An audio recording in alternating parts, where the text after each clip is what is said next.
Welcome to Striking Options, the show that reveals the options you have to better navigate markets. I'm Jeff Kilberg, and we've adjusted our show until we get back into the studio. I'm joined today by Scott Barr. Welcome, Scott. Hey, Jeff. How are you?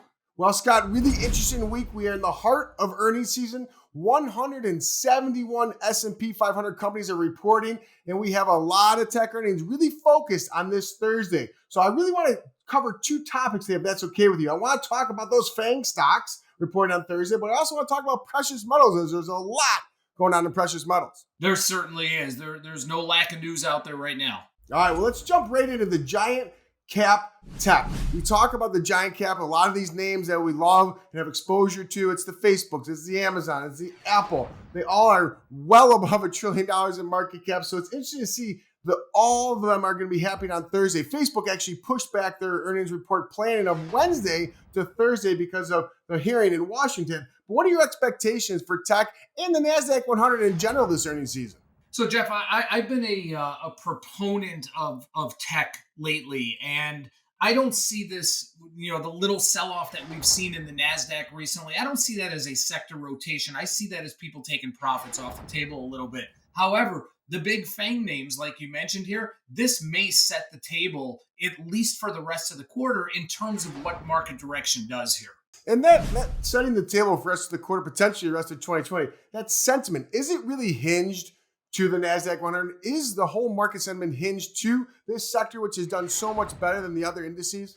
I truly believe it is. And that's why these earnings that are coming out are so important, more so to gauge investor sentiment than anything else. No, that's a great point. Well, interesting, coming out August 30th, release for the trade date of August 31st, the CME Group is launching micro E-mini options on the S&P 500 as well as the NASDAQ 100. So to have the ability, Scott, to mitigate risk with those two micro E-mini options products, that gets really exciting as we see the volatility persist. It absolutely does. It really allows, an investor to take a look and be able to take a position here without large exposure. These new products are going to be great.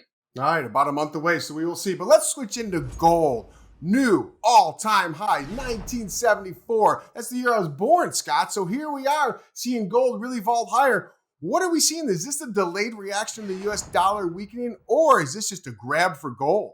I think it's a combination. We have seen this, if you will, correlation as the dollar has really gotten hit over the last few weeks and months.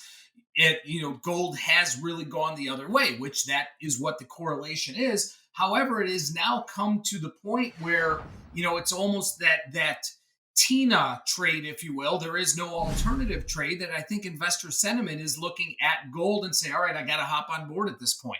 Well, fascinating. I want to talk about the little brother, Hi-Ho Silver, the higher beta way to play precious metals. We've seen just a parabolic move off that $18, $19 level. And is there more room to run in silver? Because it is, when you look at the ratio, in the month of March, we did see that ratio from gold to silver well over 100. Now it's back in the 70s, Scott. So what do you have expectations-wise for the rest of the quarter for silver?